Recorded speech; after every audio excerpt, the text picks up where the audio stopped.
নমস্কার বন্ধুরা, তোমরা সবাই কেমন আছো? আশা করছি তোমরা সবাই খুব খুব খুব ভালো আছো। আমিও খুব ভালো আছি। তো আজ হলো 19শে মে, আর এই ভিডিওটা ছিল 29শে এপ্রিল। মানে এটা ছিল ভোটের দিন। আমি ভোট দিতে যাওয়ার জন্য রেডি হচ্ছিলাম। তো আমার বর গেছিলো ভোট দিতে। ও বলেছিল 12টার আগে আসবে, এসে আমাকে মানে নিয়ে যাবে বাপের বাড়িতে ভোট দিতে। তো সকালবেলা ও কাজ করে এসেছে, এসে ভোট দিয়ে আমাকে ভোট দেওয়ার জন্য নিয়ে যাবে। তো তখন ওই দেখছো 12টা বাজতে যায়। তো তখনও পর্যন্ত ও আসেনি।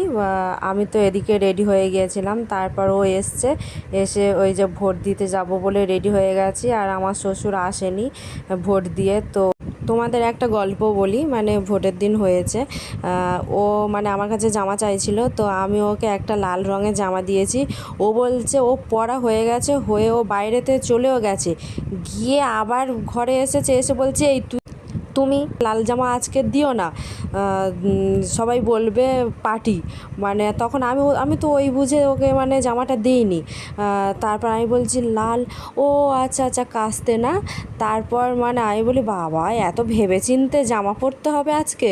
তো যাই হোক, আমি ওই জামাটা যখন পরেছি, ও আমাকে বলছে যে তুমি কি যেমন খুশি তেমন সাজো করতে যাচ্ছ? আমি বলি হাই দেখো, আমি তো কাছাকাছিতে নেই, আমার তো মানে ওই 2-3টে গাড়ি তো পাল্টাতে হবে, তারপর তো যেতে হবে, রাস্তাটা তো কম নয়। তাই একটু সেজে গুজে যাবো না? আর ভোট দিতে যাচ্ছি এতটা দূরে, আমি ভোট দিতে যাচ্ছি, সেটা তো একটা প্রেজেন্টেবল তো একটা হতে হবে। তো তারপর ওই আবার ওরকম বলতে আমি আবার ওড়নাটা আবার পাল্টে নিলাম, প্লেন ওড়না নিয়েছি। তো একটু মোটামুটি লাগছিল ওর।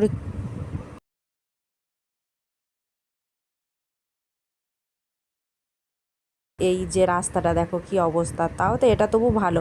পুরো ডোবার মতো অংশ, মানে অনেকগুলো ডোবার মতো ওরকম রাস্তার অবস্থা। আর এখানে আমাদের মানে শ্বশুরবাড়িতে ভোট দিতে হয়। আর এটা আমি চলে এসেছি আমতলাতে, আমরা দুজন যাচ্ছি। তো তারপর অনেকক্ষণ দাঁড়ানোর পর এই যে অটোটা পেয়েছি। ভেবেছিলাম যে কাটা কাটা গাড়ি হবে, ও আমার বর বলছিল যে অনেকগুলো কাটা গাড়িতে যেতে হবে।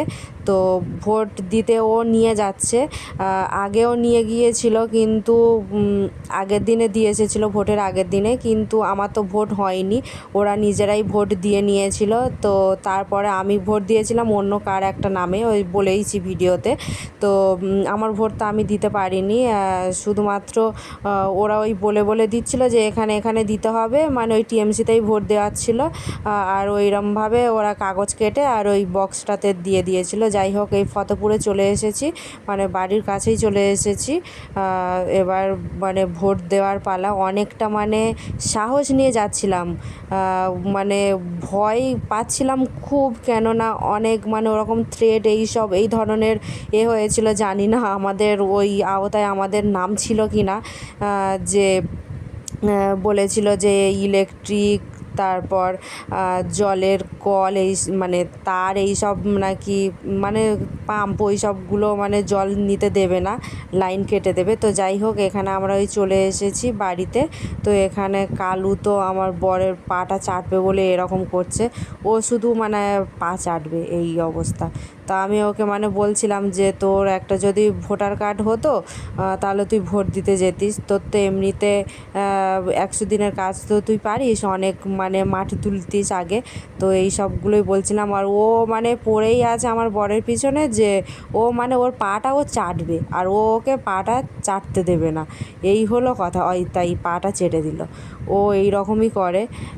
তো যাই হোক, আমি ওই তখন ওই ভোট দিতে গিয়েছিলাম ওই 2:30টার দিকে, আর এসেছি ওই মানে তখন ফাঁকাই ছিল। এই যে ভোট দেওয়া হয়ে গেছে, কটার সময় এসে 2:57-তে আমার ভোট হয়ে গেছে। তো তারপরে আমরা বেরিয়ে গেছে, ওই দিনেই চলে এসেছি বাড়িতে, মানে শ্বশুর বাড়িতে ভোট দেওয়ার পর। তো আমাদেরকে আমার বাবা মা আগাতে এসছে, আর কালুও এসছে আমাদেরকে এগিয়ে দেওয়ার জন্য। আর ওই দিনে দেখলাম রিপাবলিক বাংলা ছিল, আর জি 24 ঘন্টার ওই যে নিউজ চ্যানেলগুলো ওরা মানে যাতায়াত করছিল, ওই দেখছিলাম। তো সত্যি কথা বলতে ভোট দেওয়ার সময় মানে প্রচুর ভয় লাগছিল, যে পিছনে অন্যবারের মতো পিছনে এসে দেখবে না। তো আমার হয়নি, আমার একটা জ্যাঠার ছেলেরও এরকম হয়েছে, গিয়ে দেখছে কিসে ভোট দিয়েছে, গিয়ে দেখছে যে বিজেপিতে ভোট দিয়েছে। বলছে এটা কি হলো, বলে সে এখন হাসছে, বলে আমার হাত যায় না কাকা, তুই কি করবি কর, বলে আর হেসে বেরিয়ে এসছে। সত্যি বলতে টিভিতে খবর দেখেছি তো সিঙ্গাম গেছে বলেই আমি সাহস করে ভোটটা দিতে গেছিলাম, নাহলে এবছর হয়তো ভোট দিতে যেতাম না। মানে ভোট তো হয় না।